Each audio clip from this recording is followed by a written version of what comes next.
Funding for the production of Taming New Mexico provided by the U.S. District Court of New Mexico Bench and Bar Fund. Additional funding provided by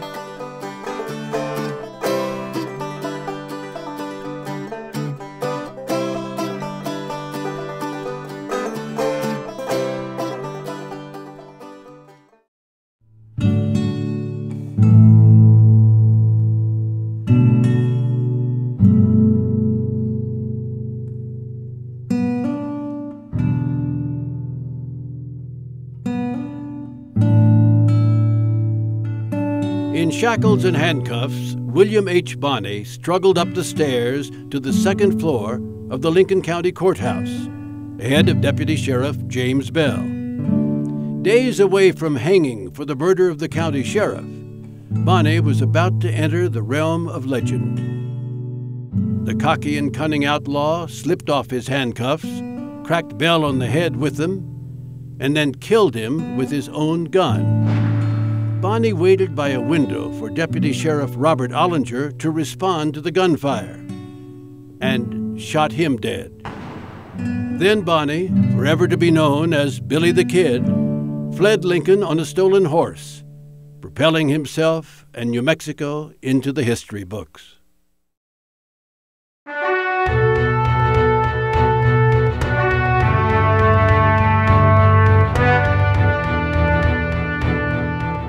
Today, we take for granted the presence and authority of the federal court system in New Mexico. But the violent saga of Billy the Kid, the poster boy for New Mexico lawlessness, proves it wasn't always that way.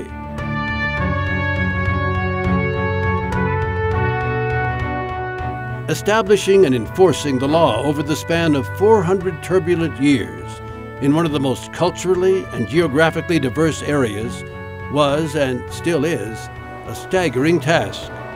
After the U.S. wrested control of the New Mexico Territory from Mexico in the 19th century, attempts to overlay the American way on centuries of custom met with ferocious resistance, or were simply ignored. The scourge of violence and corruption, combined with disputes over bedrock issues of water and land, would cast doubt on the fledgling judicial system during this crucial time. It created a reputation that left New Mexico's bid to become a state hanging by a thread. Taming New Mexico seemed impossible.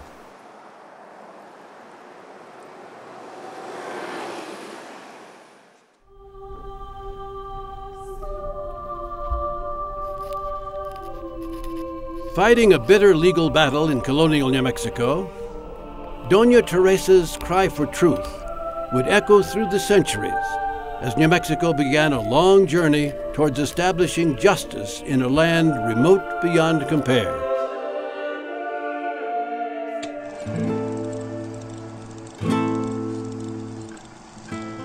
Santa Fe has a powerful connection to its history.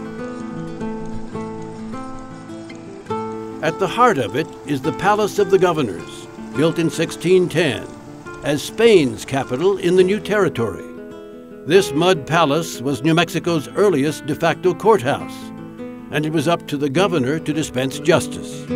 Crime then went no further than the servant stealing chocolate from the kitchen, or sheep being lifted over the palace's courtyard walls by starving colonists. But Governor Bernardo Mendizabel's reign from 1659 to 1660 provoked acrimony with the church. His liberal treatment of the native people angered the conservative Franciscan friars, and a vicious feud ensued for power over the new colony. Governor Mendizabal has authorized increases in pay for the Pueblo workers in the missions. He's forbidden the missionaries from asking the Pueblo people to perform certain tasks. So he arrives in New Mexico quite opposed to the Franciscans, and they are already opposed to him. And Doña Teresa is swept up into this controversy as the wife of the governor. Arrested by the apostolic inquisitors against heretical depravity and apostasy, commonly known as the Spanish Inquisition, the governor and his wife, Doña Teresa, were charged with heresy, immorality, greed, witchcraft, and finally, of being judaizante, or practicing Jewish rituals.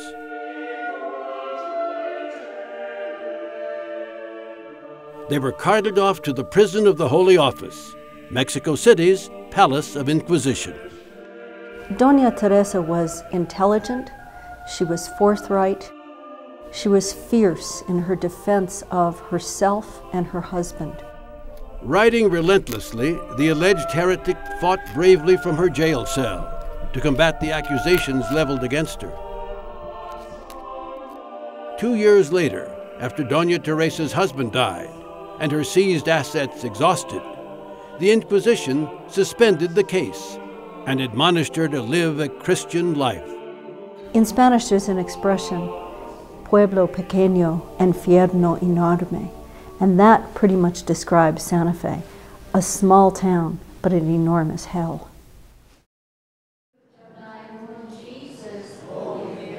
Though the power of the church would wane, in these early days, competing legal systems held the fledgling communities together. So early Spanish settlers in New Mexico lived under 3 legal systems: a military system, a civil system, and an ecclesiastical system, and that would have been true of any citizen of the Spanish Empire all around the world. It was Spanish civil law, however, that most affected the daily lives of settlers. Jury trials were unknown, and it was not unusual for a local official or alcalde to investigate, arrest, try, and sentence an offender, although the governor was the final arbiter of justice. Punishment typically consisted of fines, forced labor, reparations, or exile from the community, with the occasional flogging thrown in for good measure. Death sentences were rare, incarceration considered a waste of resources. The goal was not only to satisfy the aggrieved party, but also consider the well-being of the community. Where the legal proceedings were held was another question. New Mexico really didn't have courthouses as such. During the Spanish period and for a good part of the Mexican period, alcaldes or other judicial officers would probably go out into the communities where they had to hear cases, or they would hear cases in their own homes. But generally speaking, courthouses in and of themselves didn't start appearing in New Mexico until early in the territorial period. Finding a safe and secure place to hold prisoners was a serious problem, too. We have references of someone being held in something that was called a jail, but it was usually just some room that was being very poorly secured with a rope or a string or a chain of some kind. Prisoners quite often tended to escape. All they needed was some kind of iron implement, like a spoon, be able to dig themselves out through the wall and crawl through the hole and never be heard from again. And of course, this wasn't an issue just during the Spanish and the Mexican period, but also during the territorial period, before some counties had official jails that were actually built of stone or other materials other than adobe. The civil system was based on centuries of Spanish law that was compiled in the Laws of the Indies, a collection of decrees and doctrines issued by the Spanish crown. It provided guidelines for the design of frontier communities throughout the empire and regulated interactions with native inhabitants to prevent the brutal treatment they had often endured.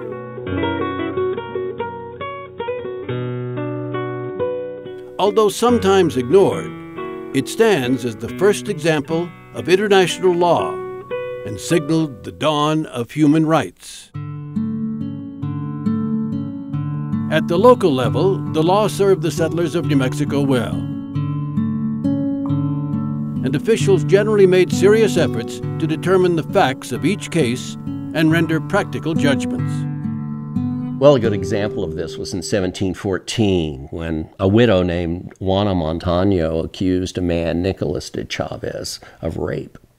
Well, in testimony, it turned out that he had promised to marry her, but then had taken advantage of her and had backed away from his promise.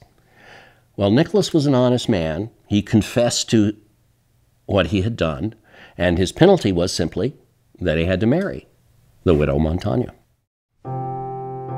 New Mexico, however, held a distinction that set it apart from other early colonial settlement. The relationship between the Pueblo people of New Mexico and the invading Europeans is really quite unique from other tribes throughout the West.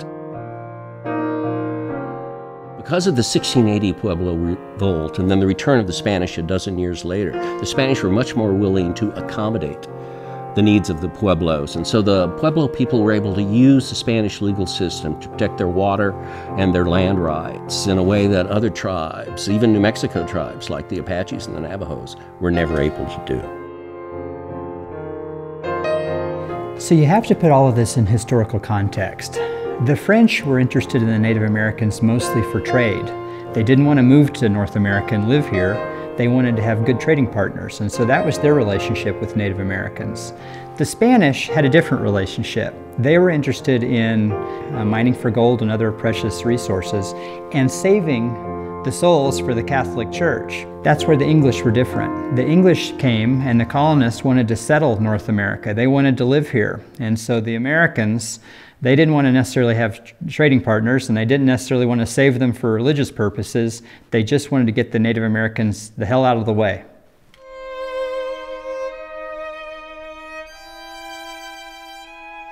In many respects, little changed legally during the brief Mexican regime from 1821 to 1846.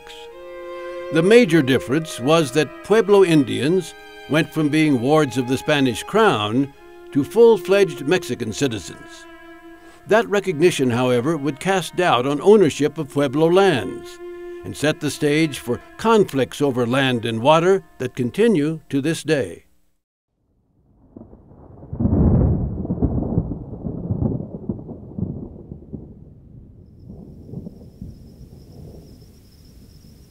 The path through New Mexico's northeastern plains would open the way for a new chapter of the state's history. In 1846, General Kearny's 1,700-strong Army of the West advanced along the Santa Fe Trail. This mighty vanguard, believing in American destiny and God's will, captured Santa Fe without firing a shot.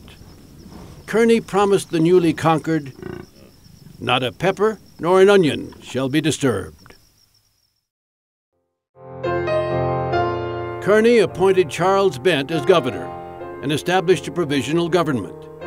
He installed a three-man superior court to introduce the concepts of Anglo-American law. Kearny soon marched on to prized California, leaving Bent to fend for himself against a multitude of Mexican citizens who feared for the loss of their land and rights. That resentment erupted in armed resistance, including the bloody Taos Revolt of 1847 that left Bent and several others dead and resulted in the hanging of more than 24 Mexican and Pueblo Indian insurgents. The American victory over Mexico in 1848, the following Treaty of Guadalupe Hidalgo, which settled differences between the two nations, brought relative calm to the new territory of New Mexico, which was created 2 years later. New Mexico was unique in another way in that the Treaty of Guadalupe Hidalgo had set up protections for the former citizens of the Mexican Republic in the now American Southwest. But the central government in Washington was too busy dealing with issues rising up out of the question of the expansion of slavery into these new Western territories. And so New Mexico was quickly overrun by business interest, batteries of lawyers, all people from the East who were coming into New Mexico with an eye for exploitation. And they saw this land as ripe for the picking. And it was that contest between the old New Mexico and the varied interest of the new New Mexico that really kind of sets up the Wild West period of New Mexico history. Every calculation based on experience elsewhere fails in New Mexico. Territorial Governor Lew Wallace, a Civil War general and eventual best-selling author of Ben-Hur, wrote those words near the end of his term in 1881. Well, Lew Wallace was sent to clean up New Mexico, but he found that to be an impossible task. Santa Fe Ring had a grip on the territory. It was unbelievably corrupt, a collusion between politicos, the courts, the legal system, the lawyers. And in New Mexico, Wallace quickly discovered that justice didn't come from law books, it came from pistols. And the Santa Fe Ring was more than willing to use violence to achieve its ends. This, of course, led to counterviolence.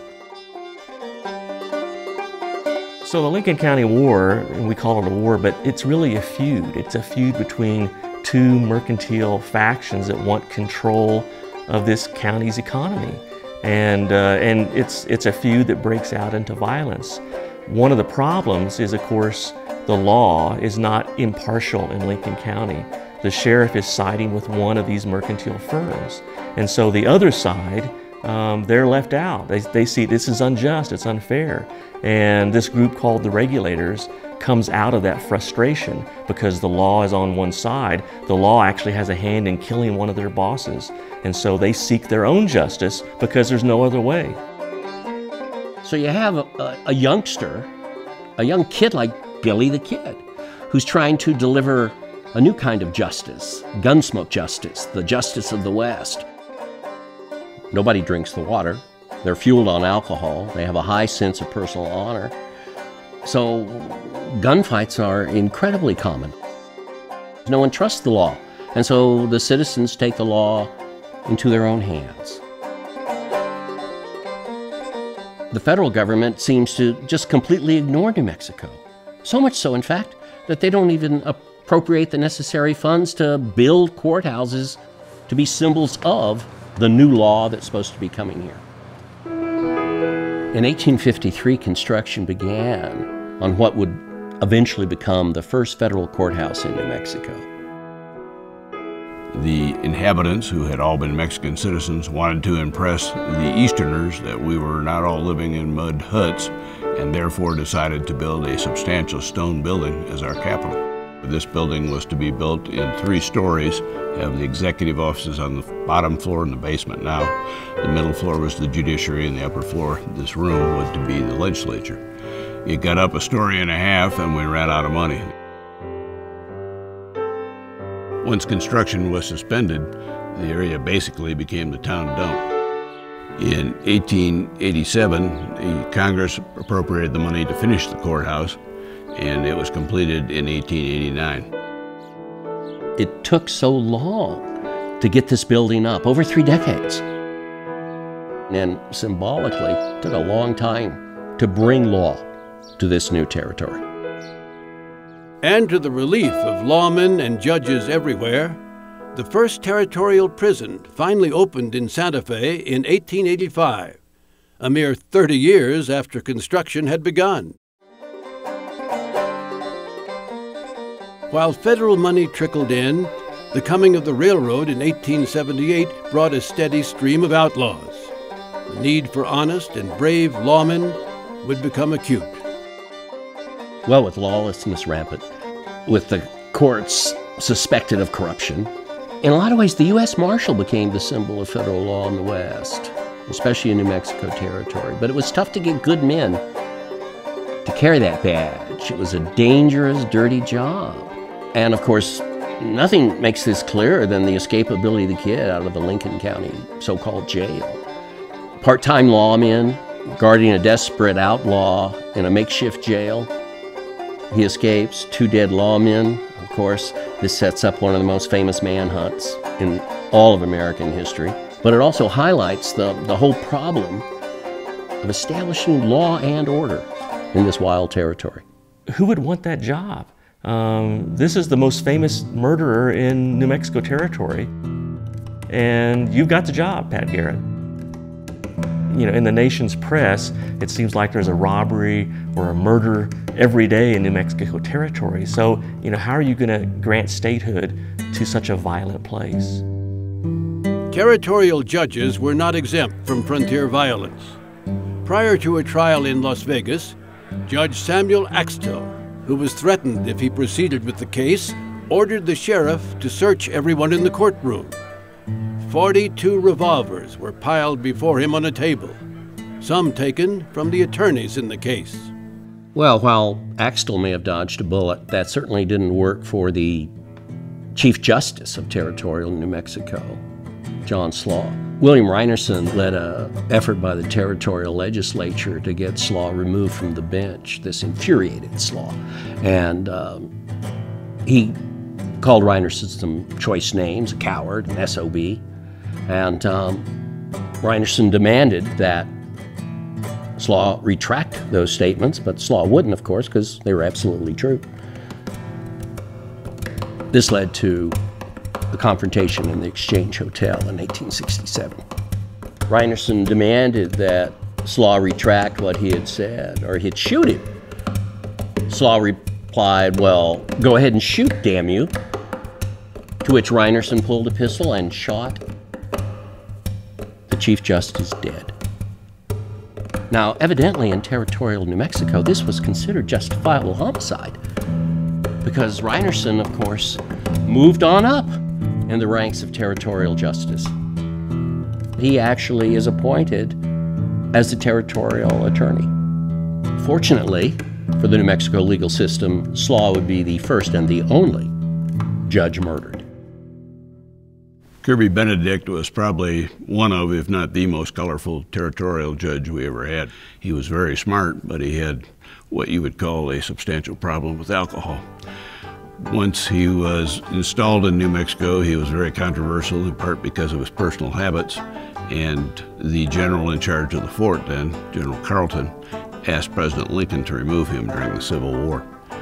Lincoln replied, "I've known Benedict for almost 30 years. He may imbibe to excess, but he knows more law drunk than anyone else in the territory knows sober." An example of Judge Benedict's behavior that was inappropriate for the bench occurred in Las Vegas, where he had called a grand jury to investigate the gambling allegedly going on there. They did indeed find out there was substantial gambling, and it involved mostly the lawyers who came to town and Judge Benedict. Judge Benedict duly fined each lawyer who pled guilty. When his name came up, he stood up, pled guilty, fined himself, and then borrowed the $50 from one of the lawyers. Being a territorial judge in New Mexico was not for the half-hearted. There was one judge for each of the state's 3 districts, and they were required to hold court twice a year in each county. Our first United States Attorney, W.W.E. Davis, wrote a book recounting his adventures in the Wild West. The judges either rode by carriage or on horseback, and they had to encounter not only hostile territory, but hostile inhabitants. The natives, particularly the Apaches, were very zealous in protecting their territory. The last person to arrive at a boarding house frequently had to sleep on the table and use a tablecloth as a cover, and was served, according to Davis, stew that sometimes included puppy meat. Despite the challenges, Judge LeBaron Bradford Prince proved that swift justice was not an oxymoron. The future New Mexico governor once presided over a murder case in which a man was indicted, arrested, tried, convicted, and sentenced, all within 2 days. Still, distrust and lack of an effective legal system ruled, as evidenced by the rash of lynchings in New Mexico from the late 1870s to about 1885. I have documented about 150 cases of lynchings in territorial New Mexico during that period. Very often what basically happened was the people lynched suspected or actual lawbreakers because they didn't have any confidence that the judicial system would be able to do it effectively and promptly. One of the strange things about lynchings in territorial New Mexico is that the town fathers and certainly newspapers were seldom critical of it. What they were concerned with was the image that it created for New Mexico for newcomers. So around 1890, we began to have a significant increase in legal hangings in New Mexico. Public officials were working very hard to try to improve the public's perception that the judicial system was becoming more effective and was actually instituting an element of law and order. It also improved the national perception and improved New Mexico's chances for being accepted into statehood. Well, the movement from lynchings to legal hangings didn't exactly go smoothly in territorial New Mexico. When Judge Mills sentenced the notorious train robber Tom Blackjack Ketchum to hang in Clayton. I've been to the east and I've been to the west. I've been this wide world round. I've been to the river and been baptized. And now I'm on my hanging ground. And now I'm on my hanging ground. The hanging was botched. Now, hanging is an art form, and you're supposed to weigh people and figure this all out. But they didn't do it right, and alas, Blackjack's head came off, which was kind of a rough scene for all the people who had brought their kids along to watch this execution, because hangings in those days were sort of a major social event. The citizens were kind of proud of it, and they took a photograph, and this grisly scene was then placed on postcards and hawked in Harvey houses all across New Mexico territory. On the civil side, the intertwined issues of land grants and water rights dominated the territorial period. The Spanish and Mexicans awarded land grants to encourage settlement of the new territory. While settlers typically received a private plot, the majority of the land was set aside for common use, so grazing areas, timber, and water could be shared. The Spanish and Mexicans considered the settlers the owners of the common lands, and they could not be sold. While the Treaty of Guadalupe Hidalgo was to protect such interests, a key provision was eliminated, and these tempting wide-open common lands became a legal battleground.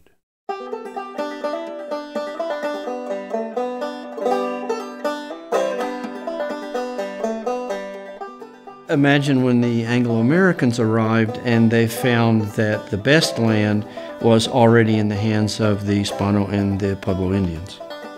Established New Mexicans clashed with the newcomers over the question of private ownership of land versus communal ownership.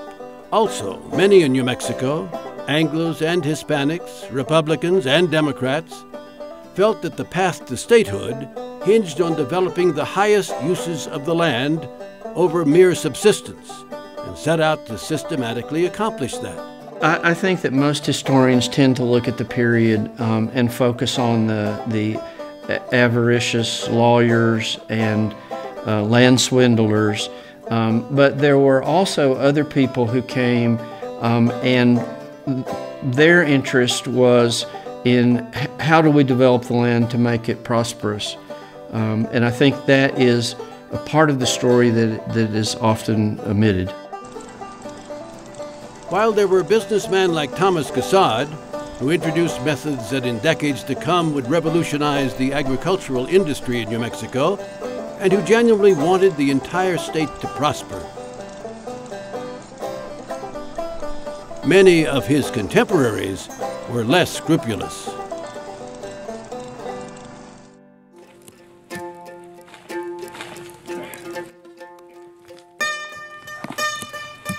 Because many land grants were enormous and often sparsely settled, it left them vulnerable to squatters who claimed the land for themselves.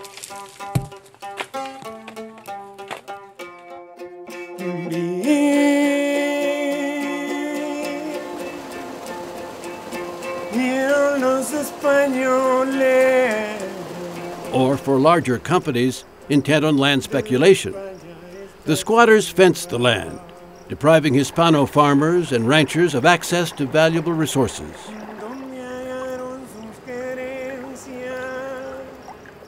In 1885, the General Land Office concluded a 4-year inquiry into land fraud in New Mexico. Its investigation implicated commercial cattle ranchers, railroad companies, territorial politicians, and federal officials in a coordinated campaign of wide-ranging land fraud throughout the territory. The land grab spawned armed rebellions by the likes of Las Gorras Blancas, the White Caps, near Las Vegas. Between 1889 and 1891, the hooded insurgents cut fences, burned barns, ripped up railroad ties, and caused headaches for some of the most wealthy and politically powerful people in New Mexico. In 1890, a Las Gorras Blancas leader, Pablo Herrera, got himself elected to the state legislature in hopes of finding a political solution to these problems, but he wound up terribly disillusioned. And in a famous 1891 speech, he expressed himself pretty clearly. I would like to say that the time I spent in the penitentiary was more enjoyable than the time I've spent here. There's more honesty in the halls of the territorial prison than in the halls of the legislature. I would prefer another term in prison than another election to the House. The American legal system and the powerful interests that it represented managed to force the division or loss of all the common lands that were owned by the heirs of the land grants. Surveyor generals, who of course worked for the federal government, and often it turned out seemed to be working for themselves, ignored clearly established land claims and at the same time recognized fraudulent claims. In some instances, the territorial judges assisted in this land grab. Now, oftentimes, their rulings were well-intentioned, but misguided. But more often than not, they were contradictory and clearly unfair. By the time the federal government tried to redress the issue through the Court of Private Land Claims, the precedents were set. In the end, Hispano land grant heirs would lose millions of acres of land to private speculators and the federal government. It wasn't that the Anglo-American and the Spanish-Mexican legal systems were so different that they couldn't have made accommodations. I believe they just chose not to approach it that way. Rey López Tijerina, the Alianza, the people, the Indo-Hispano. This is the fire from the volcano, which is in the northern part of New Mexico. Property rights were supposed to be protected as they had been under Spain and Mexico. That just flat didn't happen. Although we are fighting for land, we are fighting for the survival and protection of our culture. At the very minimum, the spirit of the Treaty of Guadalupe Hidalgo was violated. It was a promise not kept.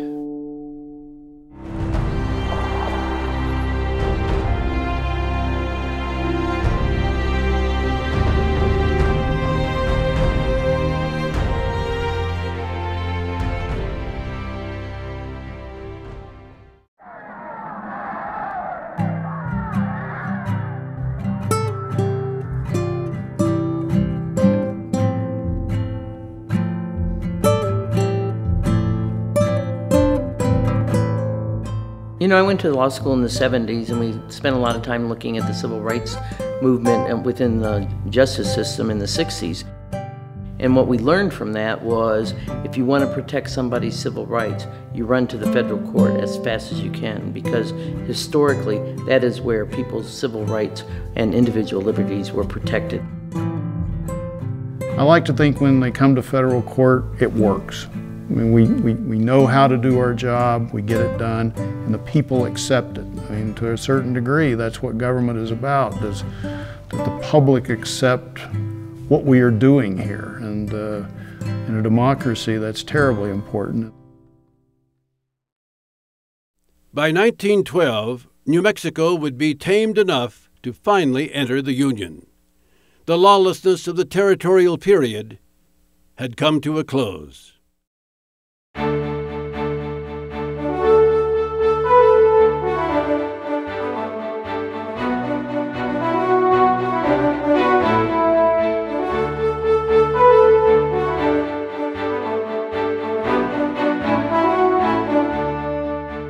Symbolizing the change, imposing modern courthouses rose in New Mexico over the next 2 decades, the embodiment of what had now become the state's ultimate legal authority. New Mexico was initially part of the busy 8th Circuit Court of Appeals, which had the enormous task of covering 13 states. In 1929, New Mexico was reorganized into the 10th Circuit, just months before the country plunged into the Great Depression. In this new era, judges faced the complicated task of reconciling centuries-old cultural traditions and laws with the realities of 20th century America. Plus, they had to deal with remnants of the territorial period, such as legendary lawman-turned-attorney El Fuego Baca. Baca, who survived an epic gun battle in Socorro with 80 angry Texans in 1884, sometimes presented his rough-hewn but clever arguments in federal court as a member of the bar. Enter the right man at the right time, Judge Colin Neblett. A judge since territorial days, his distinctive character and no-nonsense attitude marked his extraordinary 31-year tenure as a federal judge, starting in 1917. Neblett, not one for written opinions, preferred to deliver rulings as soon as the parties finished making their cases. In one instance, miners asked to be compensated for their travel time. After the closing remarks, Neblett declared that riding ain't working. A Native American man charged with polygamy appeared before Judge Neblett. The judge instructed the defendant to decide which woman he wanted for his wife and tell the other to leave. After a lengthy discussion between the interpreter and the defendant, the judge interrupted to ask, "What is he talking about?" The interpreter replied, "Judge, he says, you tell him." Ancient issues of land and water would continue to surface in New Mexico courts prior to World War II. But a wave of civil rights cases would soon flood the courthouses. Instead of imposing the will of the establishment on citizens, the pendulum had swung, and courts were now a last resort for the little guy. Former U.S. Marine recruiter Miguel Trujillo was one man who sought justice in New Mexico's federal courts. A lot of veterans came home from World War II, Native Americans, and they served at very high rates, and they discovered they couldn't vote in elections, and frankly they were outraged by that. And it takes a lot to get a Pueblo person outraged sometimes. But Miguel Trujillo from Isleta Pueblo discovered that he was not going to be allowed to vote in upcoming elections. This would have been the Truman election in 1948. So he brought an action in federal court, and a 3-judge panel in Santa Fe struck down the prohibition on Native Americans from reservations voting as discriminatory. The Trujillo case, along with a similar case in Arizona, really took down the barriers to voting for Native Americans in the United States. So federal court jurisdiction is so important in New Mexico because the federal court can hear disputes between the state and tribes and other parties regarding water rights and land rights and tribal sovereignty. And the state courts can't hear those claims generally. So the federal courts play a crucial role in ironing out all those very difficult disputes. Pick him up, take him back. He'll get your news, man. He'll go in when step back. It all started about 2:30 on the morning of February 2nd. Approximately 2 o'clock this morning, I was notified that Captain Roy Ball had been taken hostage, and upon going to the institution, the inmates had taken the keys from him and had gained control of the institution.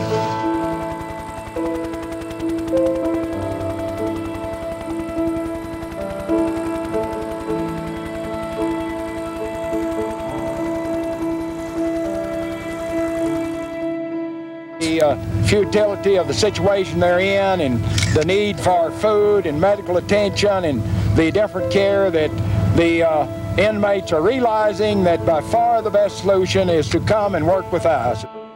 While the chief concern of the criminal justice system prior to statehood had been finding places to securely house criminals and suspects, the focus in the latter half of the 20th century was on the recognition that they actually had rights. In 1977, Dwight Duran, an inmate serving a 4-year sentence in the New Mexico State Penitentiary for forging a $35 check, was sent to the hole. He was in solitary because there was a claim that he had violated prison rules.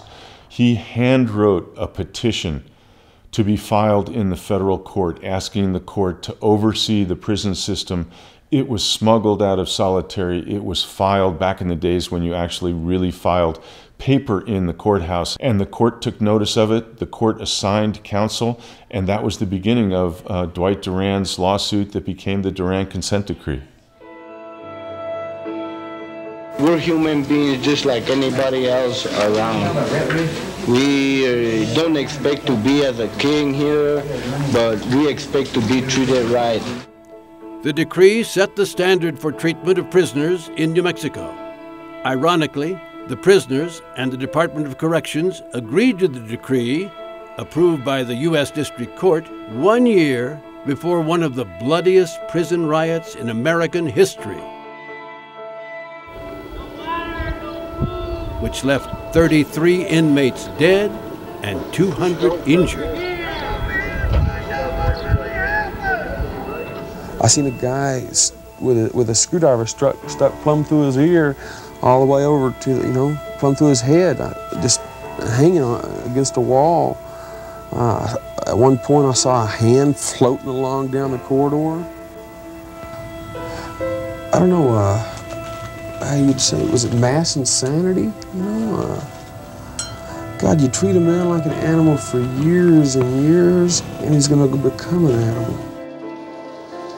The penitentiary was a pressure cooker. There was overcrowding. There were racial issues that the government had not addressed. And the pressure in that system finally blew the lid right off of it, and that's what resulted in the riot. What happened in federal court as a result of the riot, I think, was the court's willingness to exercise substantial and strong oversight of the prison system. I'm not sure that the court would have been as willing to do that, except that the riot happened and the federal judge in charge of that case came to understand how important it was that he implement the consent decree and exercise strong oversight in the case.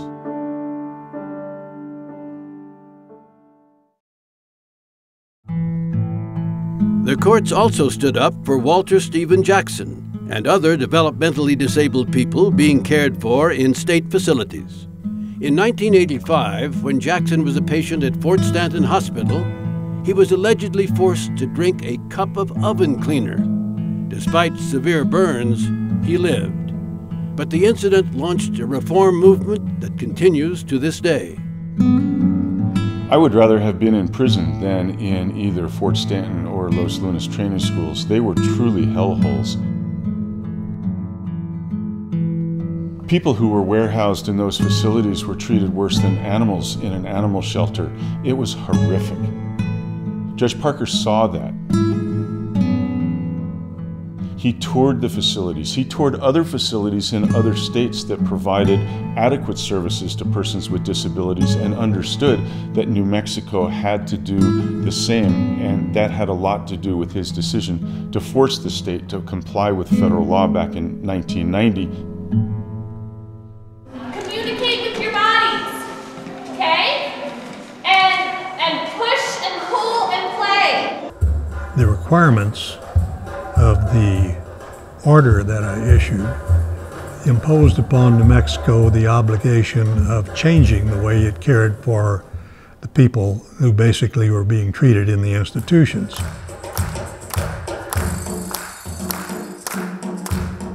I did not require the state of New Mexico to provide care in community settings, but it was the choice of the state a few years later to close the institutions and adopt the concept of care in communities throughout the state of New Mexico. I believe that the result of the Jackson ruling has been that care is being provided to the members of the class in a much more humane manner in locations closer to their families, in environments where they now live lives much more fully than was possible in the institutions. It was amazing how much richer their lives became.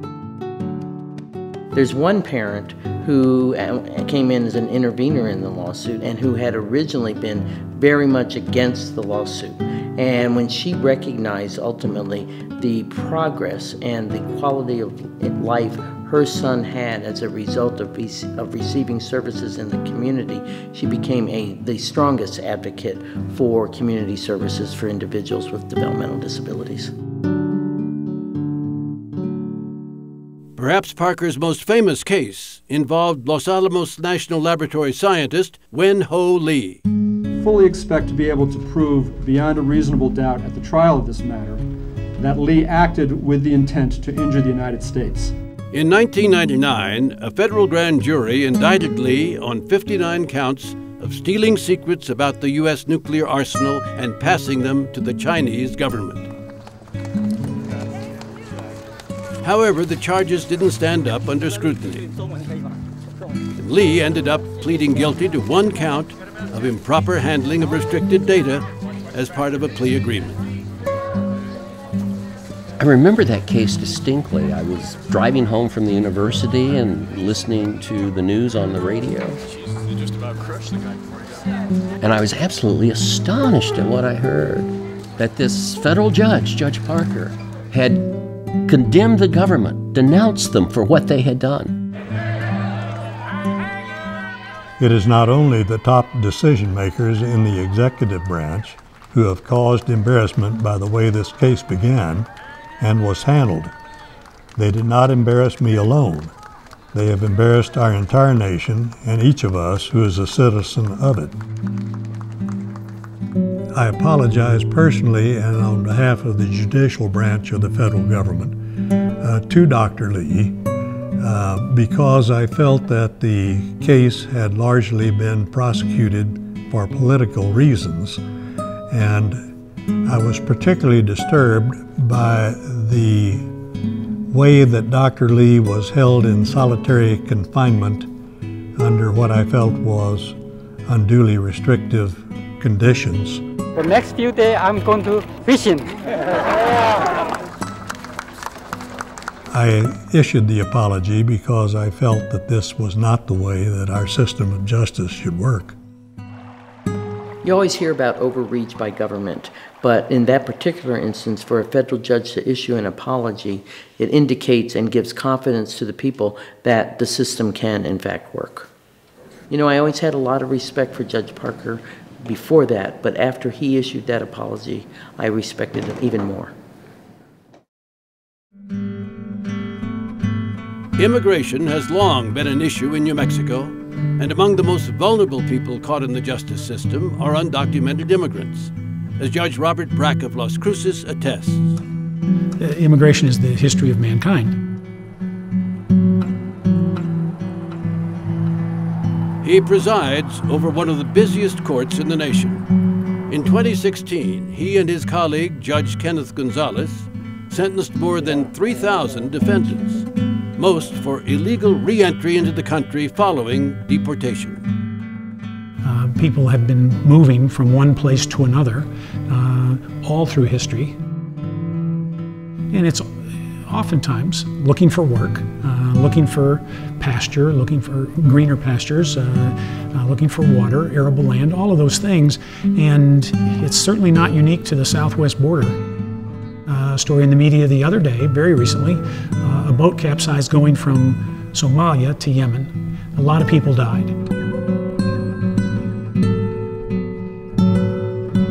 And I can only imagine how difficult things must be. Lord knows, it must be tough in Somalia if Yemen looks like Nirvana. One of the reasons that people are coming from Mexico and Central America to the United States is always going to be the fact that there's this really steep economic gradient at the border. You've got a very poor country abutting the richest country in the world, and a stone's throw away, you can make 10 times what you can make at home.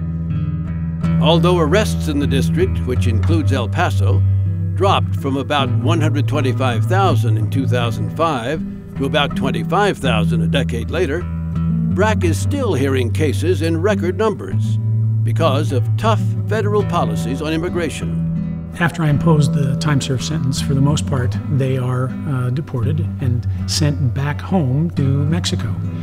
Except that that's a misnomer by now. After all these years, Mexico isn't their home anymore. Here, home is here.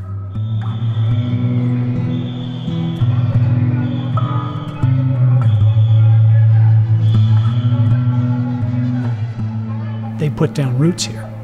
They married, they have children, and each of those children is an American citizen. And I preside over a system that divides permanently that family. A husband from his wife, a father from his children, and it's painful, horribly painful for them. It's painful for everybody involved, not just the judge, but everybody involved in the system.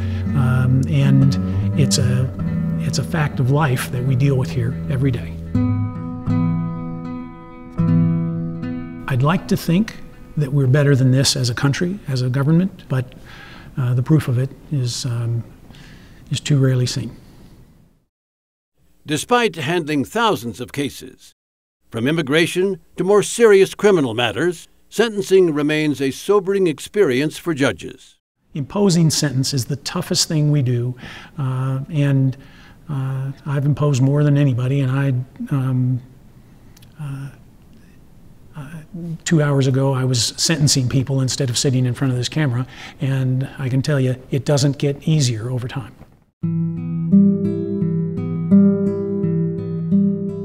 I'll never forget a letter that I received in support of a parent. This was a sentencing proceeding. Young daughter was, gosh, maybe 4 years old, not old enough to write, but I had her letter. She produced a piece of paper that was a drawing, and it was a little stick figure of a little girl with a very sad expression and prison bars.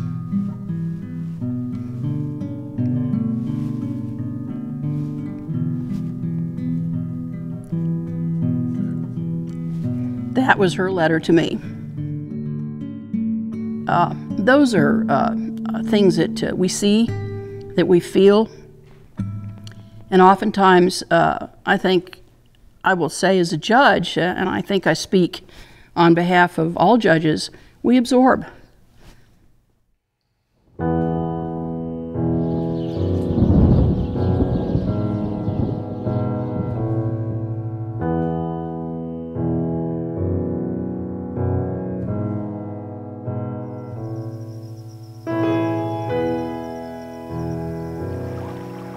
In some ways, New Mexico will always be on the frontier geographically and legally. A lot of times people look back and think all this is history and it's all behind us, but we're living in history, and the issues of, in New Mexico, of American Indians, border with Mexico, violence, crime, water, land, trees, all that is still just as important today as it was 150 years ago, and I think it'll probably be important 150 years from now in New Mexico as well. Ultimately, taming New Mexico meant bringing a measure of harmony to the state. I think we define New Mexico through the lens of its blended cultures. Going back the many, many generations of folks who can trace their roots, and the many who can trace their roots thousands of years. As part of a family who's been here for many, many, many generations, 13, you recognize your traditions, you remember your traditions, you respect them, and you respect the traditions and the cultures of others. And you move forward, and you look forward, always. I think that having a federal government which implements its laws through a federal judiciary has been an incredibly unifying thing for our state. I mean, I think maybe when the country started, and maybe even when New Mexico was a territory and coming into the Union, it still thought of itself as New Mexicans, and maybe even some people as Mexicans and more American Indians, Navajo, Apache. Others thought they were from Kansas or Missouri. And I do think that's one thing a building like this does. I think the majesty of the place, coming into a courtroom, just reminds us that we're not just New Mexicans, we're not just from our towns, and maybe even our particular ethnic group. All that sort of fades away and we're all Americans.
Funding for the production of Taming New Mexico provided by the U.S. District Court of New Mexico Bench and Bar Fund.